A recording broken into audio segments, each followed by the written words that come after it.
ರೂಪಾಯ ವಿಷ್ಣುವೇ ಶಂಕರಾತ್ಮನೆ ಸಾಕಾರಾಯ ನಮಸ್ತುಭ್ಯಂ ಲಿಂಗಮೂರ್ತಿ ನಮೋಸ್ತುತೆ. ಇದು ಗೋಕರ್ಣ ದಕ್ಷಿಣ ಕಾಶಿ ಅಂತ ಹೇಳ್ತಾರೆ. ಕಾಶಿ ಮುಕ್ತಿ ಕ್ಷೇತ್ರ, ಗೋಕರ್ಣ ಸಿದ್ಧಿ ಕ್ಷೇತ್ರನೂ ಹೌದು, ಮುಕ್ತಿ ಕ್ಷೇತ್ರನೂ ಹೌದು. ಇಲ್ಲಿ ಅನೇಕ ಕಡೆಯಿಂದ, ಒಂದೇ ರಾಜ್ಯದಿಂದ ಅಲ್ಲ, ಹಲವು ರಾಜ್ಯದಿಂದ, ಹಲವು ದೇಶದಿಂದ ಬಂದು ಮಹಾಶಿವರಾತ್ರಿ ಸಮಯದಲ್ಲಿ ಪೂಜೆಯನ್ನು ಮಾಡ್ತಾರೆ.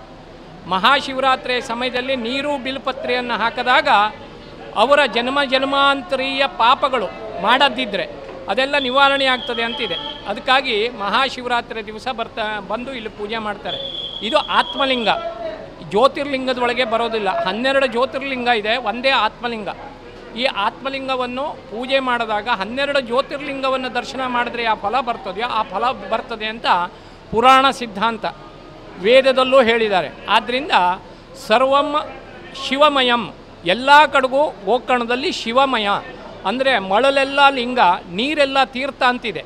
ಆದ್ದರಿಂದ ಮೊಟ್ಟ ಮೊದಲು ಬಂದಂಥ ಯಾತ್ರಿಕ ಸಿದ್ದೇಶ್ವರದಲ್ಲೇ ನಿಂತ್ಕೊಂಡು ಬಿಡ್ತಾನೆ, ಅವನು ಸಿದ್ದೇಶ್ವರ ಅಂತ ಪ್ರಸಿದ್ಧಿಯಾದ. ಎರಡನೇದಾಗಿ ಮಾಣೇಶ್ವರ ಅಂತ ಬರ್ತಾನೆ. ಇಲ್ಲೆಲ್ಲ ಲಿಂಗಗಳನ್ನು ನೋಡಿ ಅವನು ತಲೆಕೆಳಗಾಗಿ ಬಂದಿದ್ದಾನೆ. ಆ ಮಾಣೇಶ್ವರದ ಒಂದು ಪಾದವು ತಲೆಕೆಳಗಾಗೇ ಇದೆ. ಇನ್ನು ಇದೆಲ್ಲ ಸಿದ್ಧಿ ಕ್ಷೇತ್ರ, ಎಲ್ಲ ಕಡೆಗೂ ಹಲವು ದೇವಸ್ಥಾನಗಳಿದೆ. ಇಲ್ಲಿ ಮುಖ್ಯವಾಗಿ ಮಹಾಗಣಪತಿ, ಸರ್ವ ವಿಘ್ನ ನಿವಾರಣಕನಾದ ದ್ವಿಭುಜ ಮಹಾಗಣಪತಿಯನ್ನು ದರ್ಶನ ಮಾಡಿಕೊಂಡು ಮಹಾಬಲೇಶ್ವರನ ದರ್ಶನ ಮಾಡಿ ಹಾಗೂ ಪಾರ್ವತಿಯನ್ನು ದರ್ಶನ ಮಾಡಿದರೆ ಇಡೀ ಭೂಮಂಡಲವನ್ನು ತಿರುಗಿದ್ರೆ ಯಾವ ಫಲ ಬರ್ತದೋ ಆ ಫಲ ಬರ್ತದೆ ಅಂತ ಪುರಾಣ ಸಿದ್ಧಾಂತ ಇದೆ. ಹಾಗೆ ಇವತ್ತು ಶಿವರಾತ್ರಿಯಲ್ಲಿ ಹಲವು ರಾಜ್ಯದಿಂದ ಬಂದಿದ್ದಾರೆ, ಹಲವು ದೇಶದಿಂದ ಬಂದಿದ್ದಾರೆ. ಇಲ್ಲಿಯ ಕಮಿಟಿಯವರು ಚೆನ್ನಾಗಿ ವ್ಯವಸ್ಥೆಯನ್ನು ಮಾಡಿದ್ದಾರೆ. ಈ ಕಮಿಟಿಯನ್ನು ನ್ಯಾಯಮೂರ್ತಿ ಕೃಷ್ಣವರಿಗೂ ಕೊಟ್ಟಿದ್ದಾರೆ. ಹಾಗೂ ಉಪಾಧ್ಯಕ್ಷರು, ಜಿಲ್ಲಾಧ್ಯಕ್ಷರು, ಜಿಲ್ಲಾ ನ್ಯಾಯಾಧೀಶರು ಅವರು ನೋಡ್ಕೊಳ್ತಾರೆ, ಸ್ವತಃ ಸ್ಥಳದಲ್ಲೇ ಇದ್ದಾರೆ. ಈಗ ಅವರಿಗೆ ಹೆಲ್ಪ್ ಆಗಲಿ ಅಂತ 4 ಜನರ ಸ್ಥಳೀಯರನ್ನು ಕೊಟ್ಟಿದ್ದಾರೆ, ಇಲ್ಲಿ ಉಪಾಧಿವಂತರನ್ನು ಕೊಟ್ಟಿದ್ದಾರೆ. ಅವರು ಅಹೋರಾತ್ರಿ ಅಂದರೆ ಮನೆಗೆ ಹೋಗದಿದ್ದೇ ಇಲ್ಲೇ ನಿಂತ್ಕೊಂಡು ಎಲ್ಲ ಕಾರ್ಯಕ್ರಮವನ್ನು ಹೇಗೆ ಮಾಡಿಸಬೇಕೋ ಹಾಗೆ ಮಾಡ್ತಾ ಇದ್ದಾರೆ.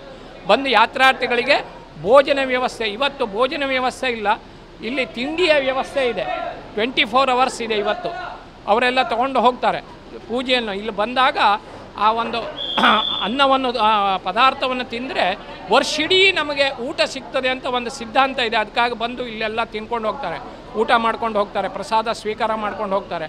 ಆದ್ದರಿಂದ ಬಂದಂತಹ ಭಕ್ತಾದಿಗಳಿಗೆ ಆ ಮಹಾಬಲೇಶ್ವರ ಅವರ ಇಷ್ಟವನ್ನು, ಒಳ್ಳೆಯ ಇಷ್ಟಾರ್ಥವನ್ನು ಸಿದ್ಧಿ ಮಾಡಲಿ, ಎಲ್ಲರಿಗೂ ಒಳ್ಳೆಯದು ಮಾಡಲಿ ಅಂತ ಆ ಮಹಾಬಲೇಶ್ವರನ ಸ್ಮರಣೆ ಮಾಡಿ ನಾನು ಇವತ್ತು ಈ ಭಕ್ತಾದಿಗಳಿಗೆ ಆ ಮಹಾಬಲೇಶ್ವರ ಸಂಪೂರ್ಣವಾದ ಒಂದು ಆಶೀರ್ವಾದ ಸಿಗಲಿ ಅಂತ ಕೇಳ್ಕೊಳ್ತೇನೆ.